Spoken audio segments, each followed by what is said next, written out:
A las 5 de la madrugada y 17 del 25 de septiembre, 6 drones Viper ucranianos despegaron desde Jersón en dirección al aeródromo de Katcha, en Crimea, donde 2 aviones An-26 esperaban para convertirse en la siguiente hoguera.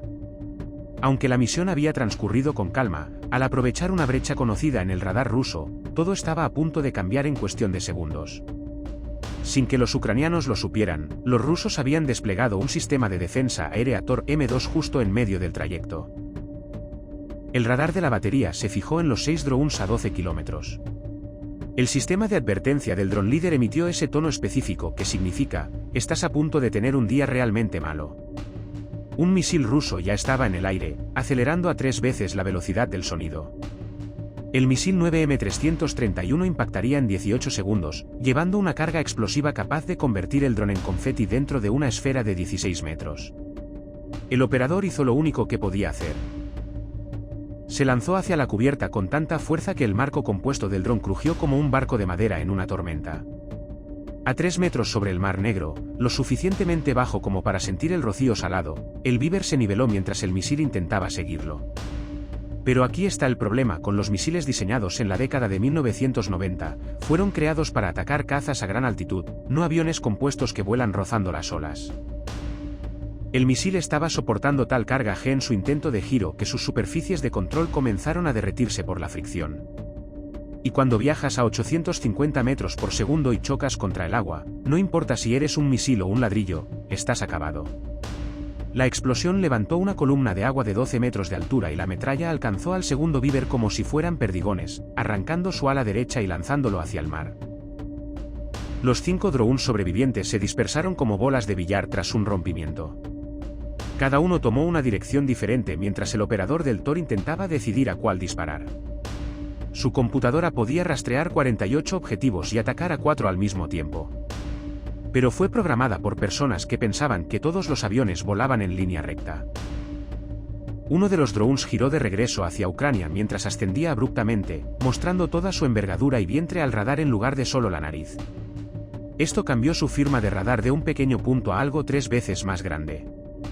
Es como girar la hoja de un cuchillo, no es lo mismo verla de perfil que de frente. Además, el ascenso vertical creó una potente señal Doppler, que las computadoras de la era soviética interpretan como una amenaza de alta prioridad. Los antiguos programadores asumían que un fuerte retorno de radar y un movimiento vertical significaban o bien un caza en ascenso o un misil entrante. El sistema etiquetó al dron señuelo como su objetivo principal. 2 misiles fueron lanzados contra él, mientras que 4 amenazas reales descendían al nivel del mar y se dirigían al Mar Negro.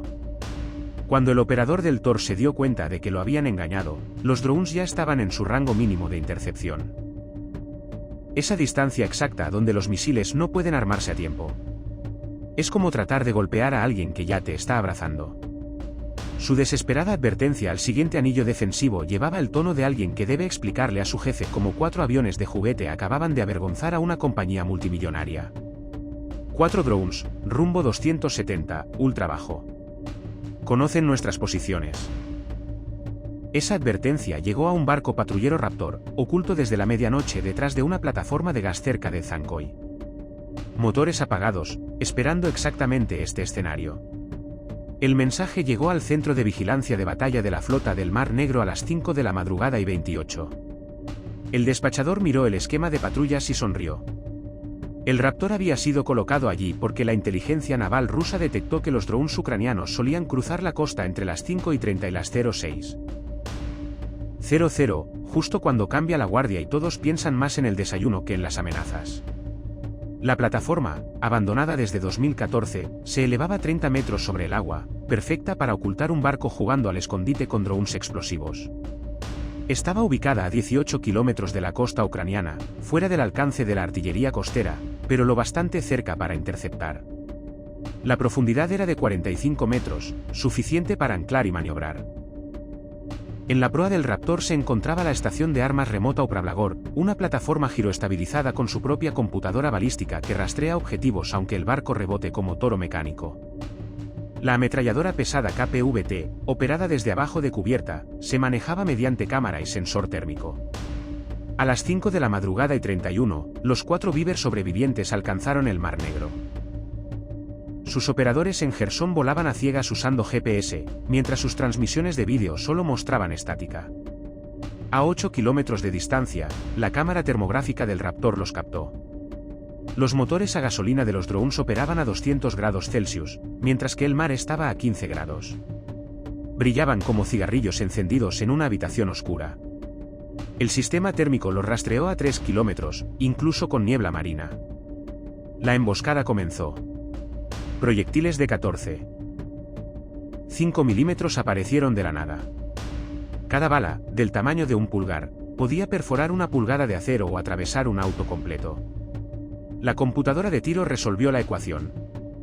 150 km por hora de velocidad del objetivo, 1800 metros de distancia, viento cruzado de 3 metros por segundo. El Beaver Leader recibió 6 impactos en 2 segundos.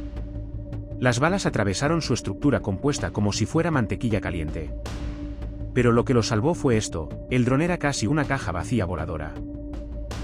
Los proyectiles atravesaron, pero no alcanzaron nada vital. El operador tiró hacia arriba. El dron subió en línea recta mientras chispas volaban del cableado dañado. Dejó una estela de humo visible como si fuera el Securitin más peligroso del mundo. A 100 metros de altitud, los drones estaban justo sobre el barco. El cañón del Raptor tenía un límite de elevación de 60 grados. Pero los drones estaban a 85 grados, directamente sobre sus cabezas. El artillero podía verlos, pero no podía dispararles.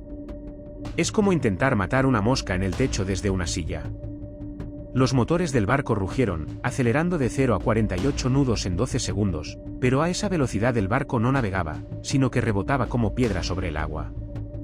Los drones se dividieron, 2 a la izquierda, 1 a la derecha, forzando al artillero a elegir. El barco intentó girar, pero a 48 nudos, su radio de giro era de 300 metros. Cualquier maniobra más brusca podría hacer volcar el barco. El capitán los observó alejarse hacia Crimea. Sabía que acababan de ser superados por drones más ágiles que sus naves más modernas. El informe del capitán provocó una respuesta inmediata. Un helicóptero CAT-52 Alligator que ya patrullaba la zona fue redirigido al punto de intercepción. El piloto del helicóptero se lanzó con agresividad hacia la posición, desplazándose desde su estación de patrullaje, ubicada a 30 kilómetros al este, donde había estado orbitando durante 2 horas, quemando 500 litros de combustible por hora mientras vigilaba el agua vacía. Al helicóptero solo le quedaban 40 minutos de combustible. Suficiente para un combate, luego debería regresar a la base. Este helicóptero CAT-52 posee 2 rotores coaxiales girando en direcciones opuestas sobre el mismo eje. Esta configuración elimina la necesidad de un rotor de cola, ya que compensa el par de torsión de manera interna. Sin ese rotor trasero, el 15% de la potencia del motor que usualmente se dedica a estabilización queda disponible para armas y velocidad. Es como quitarle las ruedas de entrenamiento a una bicicleta y descubrir que puedes hacer acrobacias aéreas. Y ese rendimiento adicional sería necesario. El radar Arbalet 52 del helicóptero detectó a los 4 drones Beaver a 8 kilómetros. El piloto seleccionó un misil Vickr, un arma diseñada originalmente para destruir tanques, ahora reutilizada para interceptar drones. Es como usar un mazo para matar un mosquito. Si golpeas, funciona. Pero golpear no es tan fácil. El misil no tenía su propio buscador, seguía un láser como si fuese un tren sobre vías. El helicóptero pintaba al objetivo con un rayo láser y el misil, con un sensor en su cola, miraba hacia atrás al helicóptero para mantenerse alineado. Todo el sistema dependía de que el blanco y el lanzador permanecieran conectados visualmente. Pero a Mach 2, esa coreografía es casi imposible. El misil pasó a solo 3 metros del dron. Si hubiese sido un tanque, la espoleta de proximidad habría detonado, pero los tanques reflejan el radar como paredes metálicas. El Beaver lo reflejaba como una hoja de papel. El fusible no lo identificó como un objetivo válido. Entonces el helicóptero activó su sistema de guerra electrónica, emitiendo ruido blanco en todas las frecuencias de comunicación usadas por los drones. A 100 vatios de salida, era como estar parado frente a un concierto de rock intentando hablar por teléfono. Los 4 drones perdieron contacto inmediato con sus operadores. Pero así es el tema con las interferencias, es como gritarle a alguien que ya colgó el teléfono. Una vez que se pierde la señal, los drones cambian a sus rutas de vuelo preprogramadas, almacenadas en su memoria interna. Las instrucciones eran simples: vuela a estas coordenadas GPS, mantén esta altitud, y cuando llegues al objetivo, desciende y ataca. Sin maniobras evasivas. Sin cambios improvisados. Era como si se tratara de una entrega de pizza mortal. Los drones se dividieron en 3 formaciones según su programación: uno ascendió a 200 metros buscando ventaja de altitud. Otro se mantuvo a 50 metros, en la zona ideal para que el helicóptero lo atacara, y 2 se lanzaron al nivel del mar, donde la turbulencia del rotor del CAT-52 ya estaba creando un mini huracán sobre la superficie. El piloto realizó un viraje en picado con tanta violencia que sintió el peso de 3 veces su cuerpo presionándolo contra el asiento. Intentaba alinear su cañón 2A42 de 30 milímetros, pero los cañones montados en helicópteros tienen un problema. Todo el helicóptero debe girar para apuntar. Es como tratar de usar un rifle que pesa 8 toneladas y que además vuela. A eso se sumaba otro problema: el cañón estaba calibrado para disparos a 500 metros. A distancias más cortas, las balas simplemente pasaban por debajo del objetivo, como si dispararas con una mira ajustada a 100 yardas, pero el blanco está a solo 3 metros. La compensación no funciona. Los disparos crearon fuentes espectaculares sobre el agua. Pero acertar a un blanco cruzado mientras vuelas a 280 km por hora es una batalla contra las matemáticas, y las matemáticas a esa velocidad no perdonan. Uno de los drones a baja altitud fue atrapado en la estela del rotor del helicóptero. Imagina estar de pie bajo un motor a reacción, pero el motor está sobre ti, empujando hacia abajo. La turbulencia era tan intensa que afectó el vuelo del dron. Entonces, el sistema de alerta del piloto del CAT-52 se iluminó. Había cruzado a solo 10 kilómetros de la costa, dentro del alcance operativo de los sistemas Pantsir S-1 ubicados en el aeródromo de Katcha. Su transpondedor decía "amigo", pero los incidentes de fuego amigo eran tan comunes en las filas rusas que era como jugar a la ruleta rusa, literalmente. El piloto decidió no arriesgarse. Ascendió y viró hacia el norte, dejando atrás a 4 drones dañados, pero aún en vuelo, que cruzaron al espacio aéreo de Crimea a las 5:45. El helicóptero creyó que su trabajo estaba hecho. Las defensas costeras se encargarían del resto. O eso pensó. En el instante en que los 4 drones cruzaron la costa, 2 estaciones de radar los iluminaron con suficiente energía electromagnética como para cocinar palomitas de maíz a 30 kilómetros de distancia. El radar de vigilancia costera MR-10M1 y un Podlet K1 móvil comenzaron a enviar datos de orientación a los sistemas Pantsir S-1 ubicados en el aeródromo de Katcha. Pero aquí llega la bella ironía: después del ataque del 21 de septiembre, que vino desde el norte, los rusos habían reposicionado todos sus sistemas Pantsir para mirar hacia el norte. Girarlos para enfrentar una amenaza desde el sur tomaría 30 segundos.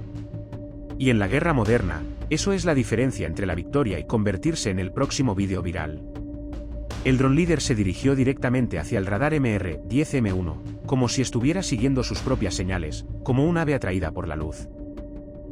El radar operaba a 200 kilovatios, gritando su presencia en lenguaje electromagnético. La tripulación de 8 personas lo vio acercarse a 150 km por hora, pero no podían hacer nada.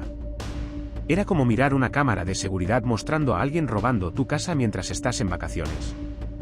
El Pantsir más cercano disparó un misil 57-6. En 3 segundos, pasó de 0 al doble de la velocidad del sonido. Pero el Viper ya había entrado en el rango mínimo de intercepción, donde los sistemas de seguridad del misil impiden que se active la ojiva.